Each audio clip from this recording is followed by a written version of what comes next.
Hey y'all, it's Ayanna Sunshine, and welcome back to the Everything Grows podcast, where we speak about growing exactly from where we are. Today, I want to talk a little bit about today I want to talk a little bit about clarity through our emotions. I think for myself, I'll just speak for myself. In the most recent months, I don't know if I've been. It's not even. I don't know. Being honest, growth and reflection. I haven't been using my guidance system the way that I should. And it's kind of been giving the blind leading the blind. Like, I don't know what I was going through these last couple of months that I thought that it was okay to just truck through. Like, if I'm having a breakdown or if I'm upset, I was just like, all right, let's get back up. Keep on pushing forward. But what I'm trying to say is that we really have to pay attention to our emotional guidance system. There's someone who speaks.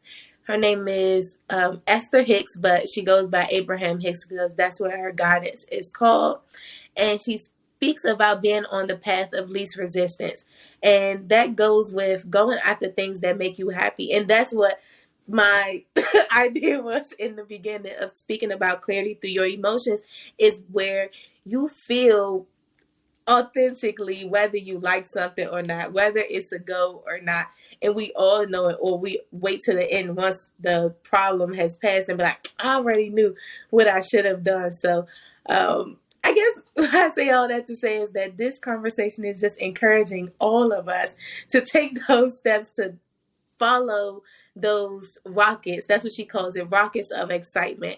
It's the things that when you participate in it, when you just engage in it, it makes you excited. And also turning your back away from things that you participate in, and it makes you sick to your stomach. I can definitely say, like, for me, we talk about astrology and all of that good stuff. And I'm a Pisces, so they talk about us being empaths, and we're always crying, and that's fine. But we get up and keep on trying.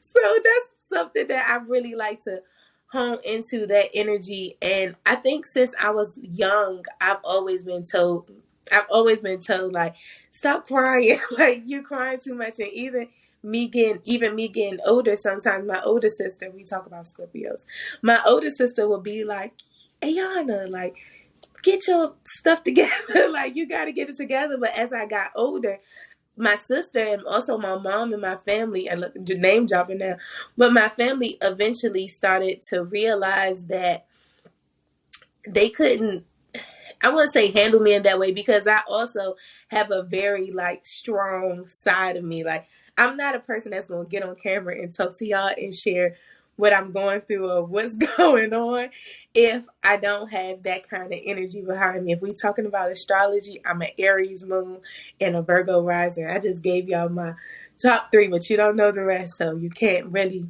judge a book by its cover, if you know what I mean, if you follow astrology.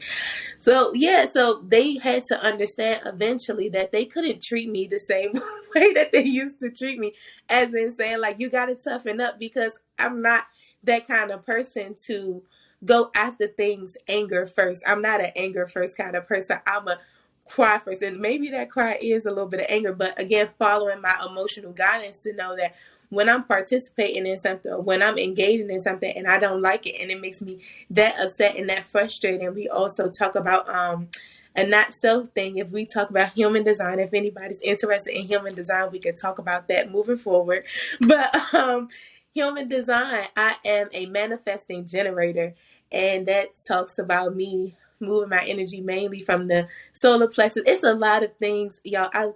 I again, Pisces energy talks about me being interested, and that's me following what makes me excited and what makes me happy. I love to talk about stuff like that because I like to learn as well. And that's, again, checking my emotions and going back to the question at hand, where have I been ignoring my emotions? And I feel like I've been ignoring my emotions in that with there's a book called The Power of Now, and they talk about your pain body. And it's so crazy talking about what do your emotions lead. And it talks about how your pain body involves itself with high key suffering, or continuing to go back to moments that cause you pain.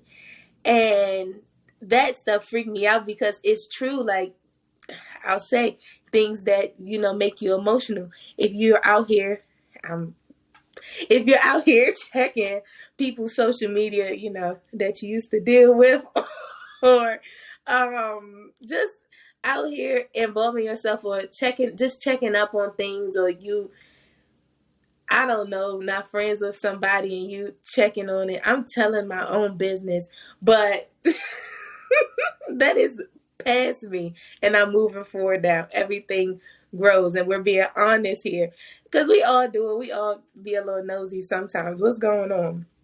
But yeah, but also in that checking my emotional guidance, if I want to grow and I want to elevate, is that I can't continue, which I haven't been, sometimes you just got to be honest with yourself and be like, why are you minding people's business? You need to mind your own business. I need to be on here talking to y'all and boosting my community and, doing that kind of stuff, not involving my brain with mess. So yeah, so that's understanding that that's a boundary that I need to create for myself moving forward. Another thing with your emotional guidance system is going after careers that you don't want. That's a huge thing, and I think that's a big thing for me, of knowing that this excites me sitting here talking. I can't wait until I start doing full-time lives and I'm able to interact with everyone and have different kind of engaging conversations with multiple people at once. I'm going to figure out how to do it eventually and make that a thing, so we can sometimes discuss when we post when we write on Wednesdays, we can discuss it, person to person. Well, not person to person, not Zoom, because this is not Zoom, but on the computer. We can discuss it on the computer and build some sort of community for us all to give advice and have different perspectives. For me, I'm only 24. I know that some of my viewers are a lot of people that I went to college with, some of my friends. So, hey, y'all, hey, some younger people that might be involved in like the Boys and Girls Club. Anybody, my family, because I do post these on Facebook, and I just love to have y'all be a part of my mind. And that's why I started this podcast, and I started this platform, because I do a lot of studying, I do a lot of thinking, and I do a lot of learning. And I think a lot of times the information that I learn is very valuable to others. So I feel like, why not share it to the world? Why not build community, and we all could grow from it. We all can become better and become the highest version of ourselves. So, I just said a lot, y'all. And that's, again, I'm a chatterbox. I have been a chatterbox. But that's the end of the conversation today, and just giving you all that energy and putting that positive love into all of you to say, follow your emotions, follow your internal guidance system. You have a natural system that was given to you from birth when you were a child and you felt uncomfortable, you threw a tantrum, and that's how your emotional guidance system got started. You said, oh yeah, so when I cry and when I want, I can get what I want, and that moves forward. But eventually we learned that we can't move in the adult world like that. We can't throw temper tantrum, and that's why we have to become a watcher of our emotions. They talk about that in The Power of Now too, where we are watchers of our emotions as well as watchers of our minds, so that we don't become consumed by our emotions and our mind, and we make decisions and receive guidance through our intuition and through our heart. So moving forward, y'all just let me know what kind of conversations, my mom texted me, what kind of conversations you all want to have moving forward. If you like short conversations like this, just a brain dump with it, because that's kind of what this was. So yep, keep growing from where you are. Thank you all for supporting me, and I'm ready to watch this grow and see how it grows. Everything grows and see how it grows. On this Sunday, I will have LeVar Jones on my podcast. We're recording on Friday night, so stay tuned for that. Thank you all again. Keep growing, and love y'all. Bye.